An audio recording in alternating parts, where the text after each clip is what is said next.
रमज़ान 2025 आने वाला है और इस बाबरकत महीने को वेलकम करने और सेलिब्रेट करने के लिए हम सब अपने घर की ऑर्गेनाइजेशन, डीप क्लीनिंग और मील प्रेपरेशंस में बिजी हो गए हैं। रमज़ान प्रेपरेशन 2025 पार्ट 1 के बाद मैं आप लोगों के लिए रमज़ान प्रेपरेशन का पार्ट 2 लेकर आई हूँ।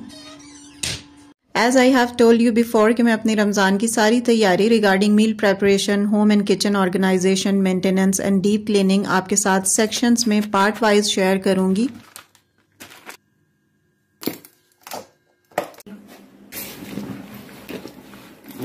क्योंकि अगर ये सारे काम रमज़ान के आने से पहले पहले करके खुद को फ्री और अनस्ट्रेस कर लिया जाए ना, तो हम इबादत पर ज़्यादा फोकस और कंसंट्रेट कर पाएंगे और ऑफ कोर्स खुद को अनबर्डन्ड फील करते हुए हम रमज़ान के इस मुबारक महीने की सब घड़ियों को ज़्यादा से ज़्यादा अवेल कर पाएंगे। तो इन्हीं बातों को जहन में रखते हुए आज मैंने अपने किचन के सेकेंड कैबिनेट की डीप क्लीनिंग की है, जो आप लोगों के साथ शेयर भी कर रही हूँ और बिल्कुल ज़ीरो कॉस्ट में मैंने इसे रीऑर्गेनाइज किया है।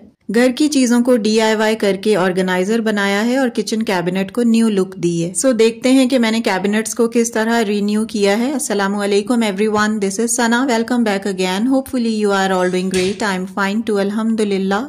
आज मैं किचन के लेफ्ट साइड वाले कैबिनेट्स की रीऑर्गेनाइजेशन और क्लीनिंग कर रही हूँ और ये वो सारे जार्स, बॉक्सेस, डब्बे और बॉटल्स वगैरह हैं जो इस वाले कैबिनेट में थे और इन सब चीजों को मैंने बाहर काउंटर टॉप पर निकाल के रख दिया है, क्योंकि अगर हमने कैबिनेट्स को सही तरीके से डीप क्लीन करना हो ना, तो सब चीजें बाहर निकाल कर ही सफाई की जाती है। अच्छा, ये कैबिनेट्स हालांकि हमेशा बंद रहते हैं, लेकिन फिर भी इनका फ्लोर बहुत ग्रीसी हुआ था, तो मैंने गर्म पानी वाले कपड़े का यूज किया था ताकि ऑयल और ग्रीस ये गीला कपड़ा अच्छे तरीके से एब्जॉर्ब कर पाए। और जब भी आप किचन के कैबिनेट्स बनवाएं ना, तो इनके साइड्स पर, वॉल्स पर ना प्लाईवुड की एक लेयरिंग करवा लिया करें, इससे बड़ी नीट एंड क्लीन लुक आती है। और ये इतना कॉस्टली भी नहीं पड़ता, लेकिन जो सीमेंट की दीवारें हैं ना, वो देखने में बिल्कुल अच्छी नहीं लगती। आपने जितना मर्जी कैबिनेट को ऑर्गेनाइज और अच्छे तरीके से रखा हुआ हो, वो एक लुक उसका बहुत डर्टी सा आता है। मेरे किचन के जो नीचे वाले कैबिनेट्स हैं ना, जिसमें बड़ी चीजें रखी जाती हैं, लाइक पतीलियां वगैरह होती हैं, आटे और चावल के जार्स होते हैं, तो उन कैबिनेट्स की दीवारों पर और फ्लोर पर भी सिर्फ सीमेंट ही है, कोई टाइलिंग नहीं हुई हुई, ना ही प्लाईवुड का कोई काम हुआ हुआ है, तो वो देखने में बिल्कुल अच्छे नहीं लगते। जितना मर्जी मैं उसे क्लीन करूँ ना, वो एक अनटाइडी सा लुक ही दे रहे होते हैं। तो खैर, यहाँ पर मैंने सारा सामान काउंटर टॉप पर रख दिया था और जैसे जैसे मुझे जार्स की समझ आती रही थी ना, मैंने इन बास्केट्स में इनको अरेंज कर दिया था। और साथ ही मुझे इस ऑर्गेनाइजेशन का ये बहुत फायदा हुआ कि जितनी भी एक्सपायर्ड सिरप्स वगैरह और कुछ ऑयल की बॉटल्स थी ना, वो मैंने डिस्कार्ड कर दी थी। 1-2 कफ सिरप्स थे, एक आलमंड ऑयल की बोतल थी जिसमें ऑयल बहुत कम था, वो कहीं की पीछे कैबिनेट में रखा हुआ था और मेरी नजरों में ही नहीं आया था, तो वो मैंने निकाल कर ना सारी चीजें डिस्कार्ड की हैं, जिसकी वजह से कैबिनेट में काफी जगह मुझे मिल गई है। तो इस तरह अगर हम टाइमली 1 महीने, 2 महीने या 3 महीने के बाद अपने कैबिनेट्स को रीचेकिंग करते रहे ना, तो काफी सारी चीजें ऐसी होती हैं जो हमने बिला वजह ही कैबिनेट्स में रखी हुई होती हैं। तो इस तरह सफाई और चेकिंग करने से ना हमें काफी स्पेस मिल जाती है। अच्छा, ये जो आप पिंक और ब्लू कलर की 2 बास्केट्स देख रहे हैं ना, ऑर्गेनाइजर्स हैं ये, और ये मैंने $1 शॉप से लिए थे। उस वक्त $1 150 रुपीज का था, तो ये मैंने 2 300 रुपीज की ली थी।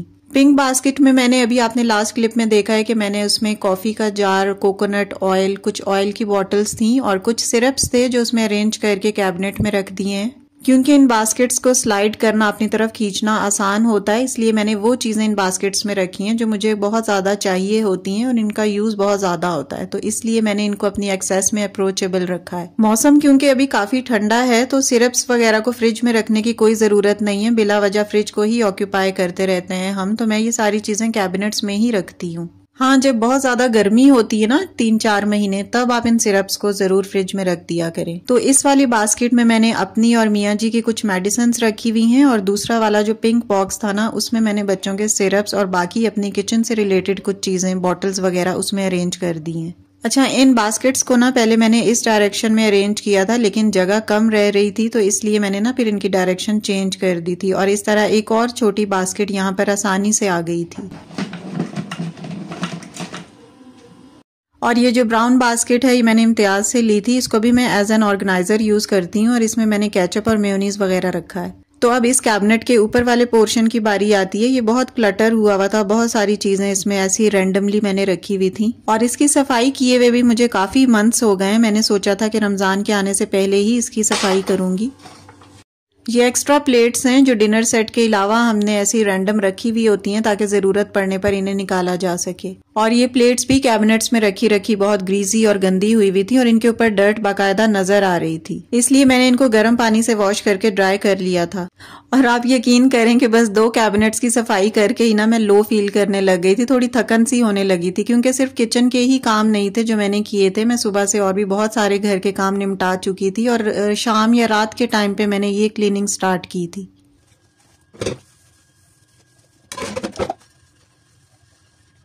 इसीलिए मैंने यही सोचा था कि मैं सारे रमज़ान की जितनी भी प्रिपरेशन है, चाहे वो मील प्रेप हो या फिर घर की और होम की ऑर्गेनाइजेशन और डीप क्लीनिंग हो, मैं उनको सेक्शन वाइज और पार्ट वाइज ही करूंगी ताकि सारे काम अच्छे तरीके से और तवज्जो के साथ हो भी पाएं और हर चीज़ नीट एंड क्लीन हो और हम खुद को थकाएं भी ना। अदरवाइज होता क्या है कि हमें एक ही दफ़ा बस जोश आता है और हमारा दिल चाहता है कि हम आज ही सारे किचन के कैबिनेट, स्टोव, स्लैब्स और फ्लोर वगैरह हर चीज़ को साफ कर लें। इस अफरा तफरी और पैनिक करने का नुकसान ये होता है कि एक तो सफाई सही तरीके से प्रॉपर वे में नहीं हो पाती, दूसरा ये कि हम बहुत ज़्यादा थक जाते हैं जिसकी वजह से हम चिड़चिड़ाहट का शिकार होते हैं और कभी कभार बीमार भी हो जाते हैं।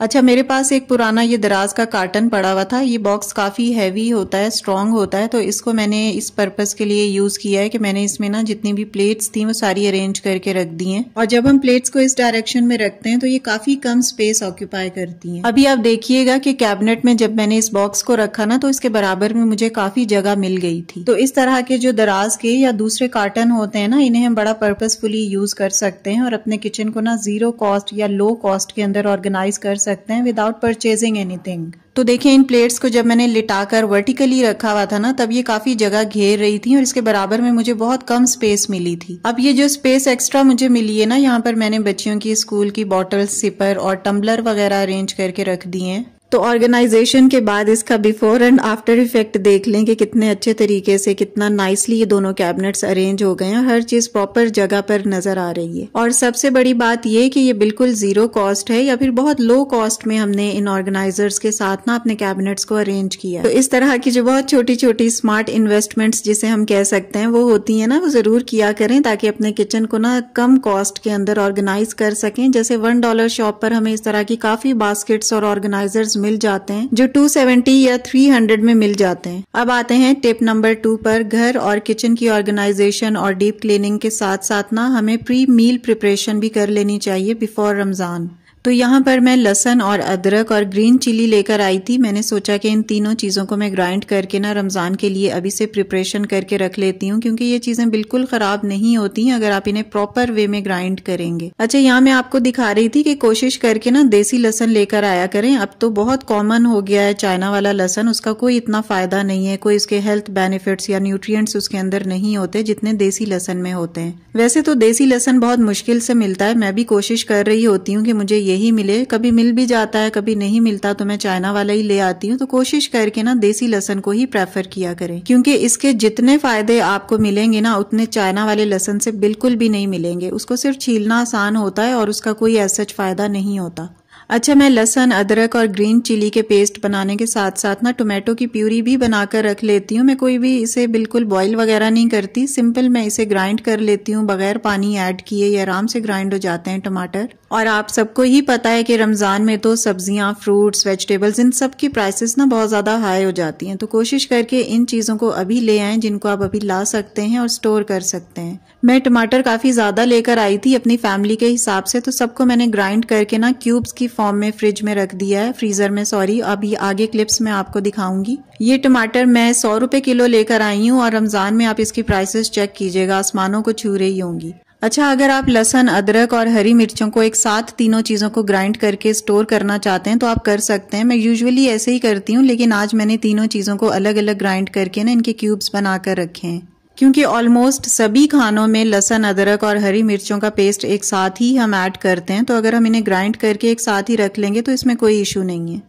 मैंने प्री रमदान प्रेपरेशन पार्ट 1 में आपके साथ काफ़ी home and kitchen organisation and cleaning और मील प्रेपरेशन के आइडियाज़ शेयर किए हैं। आपने अगर व्लॉग देखना है तो लिंक डिस्क्रिप्शन और फर्स्ट कमेंट में पिन्ड है। उस व्लॉग को देखकर भी आपके माइंड में काफ़ी सारे आइडियाज़ आ जाएंगे regarding home and kitchen organisation and pre meal preparation for Ramzan. अच्छा, ये सिर्फ लहसुन और अदरक का पेस्ट है। यहाँ पर अब मैं ग्रीन चिली का पेस्ट सेपरेटली बनाकर रख रही हूँ। अगर आप चाहते हैं ना तो आप लहसुन और अदरक को सिर्फ छील कर और छोटे छोटे पीसेस में काट कर ना जिप लॉक बैग्स में डालकर एज इट इज साबुत फॉर्म में भी फ्रीज कर सकते हैं।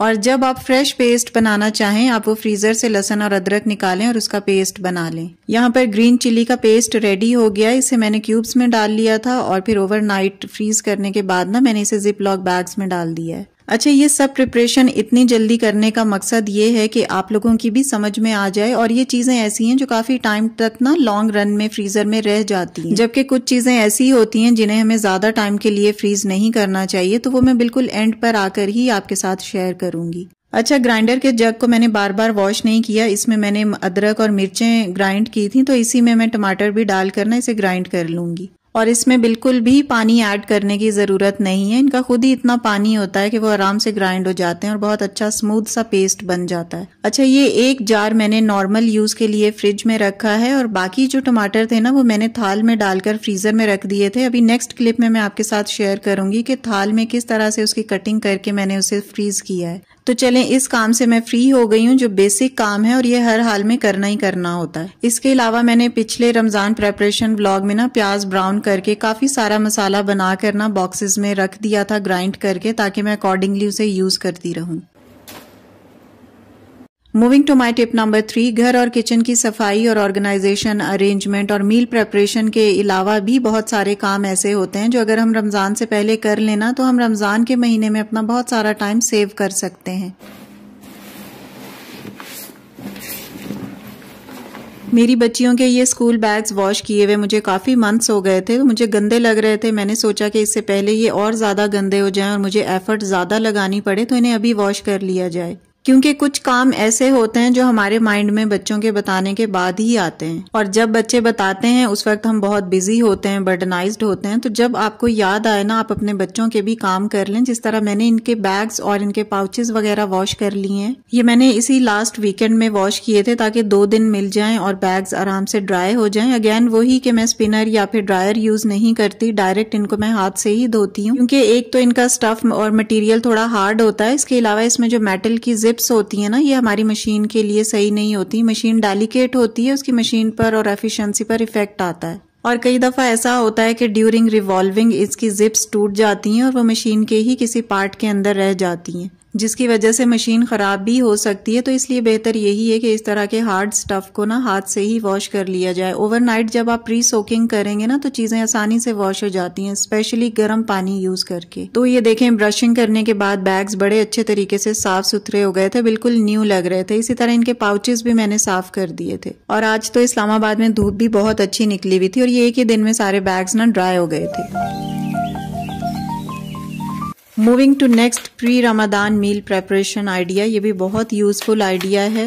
ढेर सारे और सस्ते टमाटर लाकर ना इनकी प्यूरी बना लें, चाहे आप ग्राइंड कर लें या फिर बॉईल करके जैसे प्यूरी बनाई जाती है वैसे बना लें। दोनों मेथड ही बहुत इफेक्टिव रहते हैं और काफी टाइम तक चलता है। प्यूरी को किसी इस तरह के थाल में डालकर ओवरनाइट फ्रीज करें और निकाल कर सुबह के टाइम इसे ना क्यूब्स बना लें और इनको जिपलॉक बैग में डाल लें या किसी भी डब्बे वगैरह में डालकर आराम से फ्रीज करें। क्यूब्स को आप अपनी नीड के अकॉर्डिंग काट लें। मैं जितना खाना बनाती हूँ उस हिसाब से मैंने इस क्यूब की क्वांटिटी रखी है। एक हांडी में मैं 1 क्यूब यूज करूंगी जो 2 टमाटर के बराबर है। अगर आपने कोई भी मसाला या शोरबे वाला आइटम बनाना होता है ना तो उसके लिए ये प्यूरी बहुत बेस्ट रहती है। आपको फौरन टमाटर ग्राइंड नहीं करने पड़ते, आपका काफी टाइम किचन में सेव हो जाता है। स्पेशली रमजान में तो हमें खाना भी बनाना होता है और इफ्तारी के आइटम्स भी प्रिपेयर करने होते हैं, तो फिर यही तरीके बेस्ट रहते हैं कि आपने पहले से ही प्यूरी और बाकी चीजों के भी पेस्ट बनाकर इन्हें ना रेडी करके फ्रीजर में रखा हुआ हो। और ये बात भी जरूर जहन में रखें कि ये सारे काम जरूरी नहीं है कि आपने 1 या 2 दिन में ही खत्म करने हैं। एक दिन आप लहसुन, अदरक और हरी मिर्चों का पेस्ट बना लें, सेकंड डे आप टोमेटो की प्यूरी बना लें और थर्ड डे आप कबाब या फिर जो मसाला मैंने फ्रीज करना सिखाया था अपने फर्स्ट प्रेपरेशन व्लॉग में, उस तरह से आप मसाला बनाकर रख लें। इसी तरह दिन में किसी एक टाइम में आप किचन के किसी एक कैबिनेट की डीप क्लीनिंग और डीक्लटरिंग कर लें। तो इस तरह डिवाइड करके काम करते रहें, आपको काम करने में मजा भी आएगा, आपकी क्लीनिंग भी प्रॉपर वे में होगी और आप थकेंगे भी नहीं। मैंने भी ये सारे काम एक ही दिन में नहीं किए, एक दिन छोड़कर मैंने ये किए हैं और साथ साथ आप लोगों के साथ शेयर कर रही हूँ क्योंकि मुझे व्लॉग भी प्रिपेयर करने होते हैं तो मैं काफ़ी बिजी रहती हूँ और एक दिन में ये सारे काम करना इम्पॉसिबल होता है। So it's all about my today's vlog. कोई भी टिप अगर आपको पसंद आई हो तो वीडियो को लाइक और शेयर जरूर कीजिएगा। And yes, if you are new on my channel please do subscribe. See you very soon with the brand new content in the next video इंशाल्लाह। Till then stay happy, stay fit and take very good care of your self.